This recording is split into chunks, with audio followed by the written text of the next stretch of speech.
You're standing in the kitchen, looking at your phone. A short message comes in. Can you call me when you get a minute? No emoji, no context. And your stomach drops like you already know what it means. In seconds, your mind fills in the blanks, and it lands on one conclusion: you did something wrong. They're upset. This is the start of a bigger problem, and now it feels irresponsible to do anything else. Here's the part that changes the whole situation. The worst-case story doesn't show up because it's true. It shows up because your mind is trying to prevent surprise. A stressful moment hits, and your mind tries to prepare you by generating danger. Then you treat that story like a warning you must solve now, so you replay it and search for proof. That makes the feeling louder, and the louder feeling makes the story feel even more real. This is why a normal day can start feeling like a test you're failing, not because the facts are worse, because the story is running like a tab that never closes and keeps stealing your attention. So here's a simple ritual that interrupts it early while you're still functional. Step 1 is name the loop. Step 2 is cut the thread. Step 3 is reset on repeat. You're not trying to feel better first. You're trying to stop treating a guess like a verdict.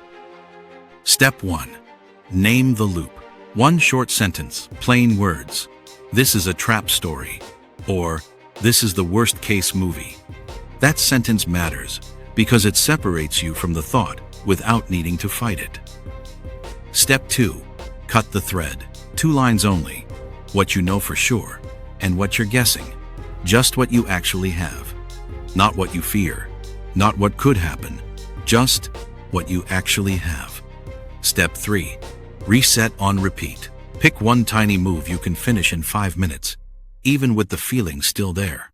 A message you can send. A shower. A 2-minute start on the task you're avoiding. Something physical and finishable. Most people miss why this works. The mind is loud in uncertainty. A small, completed action creates a new piece of reality that the story has to deal with. Now, the worst-case story tends to grow in a few predictable ways. Once you can spot them, you stop taking them as special insight and recognize the pattern happening. The first mechanism is confusing a strong feeling with proof. You feel that tight pressure in your chest before you open the email, and the sensation becomes evidence. If I feel this bad, it must be bad. But feelings don't certify facts. A smoke alarm can be too sensitive and still be loud. Your system can fire at toast-level smoke and still sound like a house fire. The second mechanism is letting one vague thought turn into a full movie. It starts with one line, "What if they're disappointed in me?" And then your mind adds scenes. The conversation, the fallout, the future, each scene feels like preparation, so it keeps playing. This is why it gets worse at night. No new information arrives, so the mind creates more footage. And the playlist gets stuck on the same dark track. The third mechanism is mind reading. Someone is quiet in a meeting, or takes longer to text back, and your mind treats silence like a message. They're annoyed. They noticed. I messed up. A person named Jordan gets caught here all the time. Jordan sends a work update and gets no reply for 2 hours, and in that gap, Jordan becomes certain. Not from facts, from the story. The fourth mechanism is turning a normal mistake into a global identity. You forget one thing, say something awkward, miss a detail, and the mind jumps to, I always ruin things. Now the problem isn't the mistake. The problem is you. This is where should rules sneak in. I should have known. I should be faster. I should never need help. Everything becomes a courtroom, and you're both the judge and the accused. So here's what happens in real time. A trigger shows up. A feeling spikes. The story arrives fast, and the mind tries to win an argument inside your head. That inner debate feels responsible. It feels like you're preventing harm, but it usually does the opposite. It keeps the tab open and keeps the alarm blaring. Now, there are 3 small micro tools that fit into normal life. They're not meant to eliminate the thought. They're meant to stop you treating it like a fact. Micro Tool 1 is 2 feet, 10 seconds. When the surge hits, put both feet on the floor, drop your shoulders, and let your jaw unclench. Count 10 slow seconds like you're waiting for a microwave to finish. You're not calming yourself down as a project. You're signaling there's no immediate physical emergency. Jordan uses this at a desk. The inbox opens and the stomach drop hits, so Jordan plants both feet and lowers the shoulders. Jordan waits 10 seconds and then reads the message once, not 3 times. Micro Tool 2 is seen and heard only. When you catch mind reading, ask, "What did I actually see or hear?" and answer honestly. If the answer is nothing, just silence. Treat it as silence, not meaning, and return to your next task. Then either send one plain clarifying message or do nothing and return to your next task. A simple message sounds like, "Checking if you saw my note, no rush." Not a paragraph, not an apology tour, just one line that stops the movie writing dialogue for others. Micro Tool 3 is 2-minute version. When all or nothing thinking shows up, you don't negotiate the whole project. You do 2 minutes only.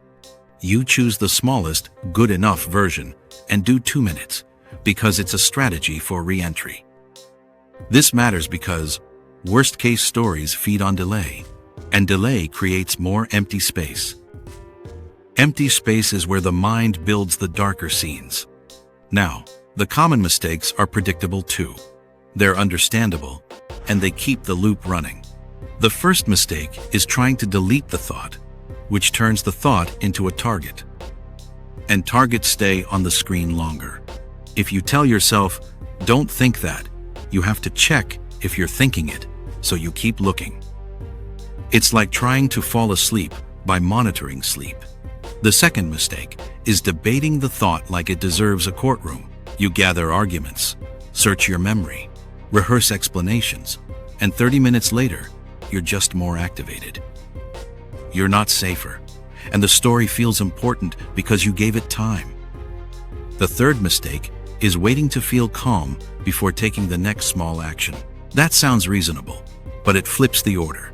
Action often reduces uncertainty, and calm isn't always the entry point. Jordan makes this mistake on weekends. A social plan is coming up, and Jordan thinks, "If I still feel weird, I shouldn't go." So Jordan waits for the feeling to change first. Then time runs out and the decision gets made by default. So bring it back to the 3 steps, because they're the clean reset. Name the loop, cut the thread, reset on, repeat. These steps don't require confidence, just a short sequence. Name the loop means you label it while it's still forming. This is a trap story, or this is mind reading. 1 sentence, then stop.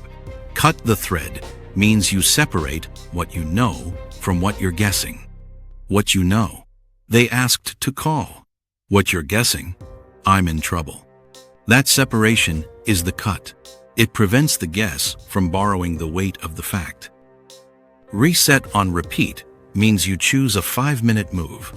If it's relationship worry, it might be one calm message or putting the phone down and returning to dinner. If it's work, it might be opening the document and doing the 2-minute version.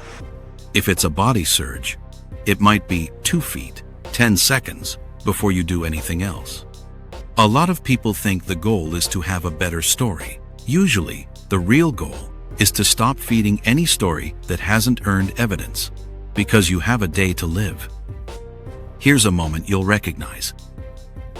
You're scrolling at night because you feel behind, and you see someone else's update and perfect timeline, and your mind turns your own life into a failing grade. That's not information. That's comparison under stress. So you name the loop. This is the test story, and you cut the thread right there. What I know is I'm tired and scrolling. What I'm guessing is everyone else is ahead. Then reset on repeat. 5 minutes. Brush teeth, clothes for tomorrow. 2 minutes on the thing you keep avoiding. Notice what just happened. You didn't win an argument. You moved your body into a small reality that isn't made of guesses. Over time, the worst-case story becomes easier to spot, not because you become optimistic, because you become quicker at noticing when a feeling is driving a verdict. And the pattern is simple. The story arrives fast. Your job is to slow the response, not to perfect the story. So keep the micro tools tight. 2 feet, 10 seconds for the surge. Seen and heard only for mind reading, and 2-minute version for all or nothing paralysis. And keep the ritual even tighter. Name the loop, cut the thread, reset on repeat. If you do nothing else, do that. The worst case story will still show up sometimes. That's what a sensitive alarm does. The difference is whether you treat it like weather or like a command. Some days, you'll still feel the drop in your stomach when the phone buzzes. Some days, your mind will still try to turn silence into meaning. What changes is the amount of time you spend living inside the movie.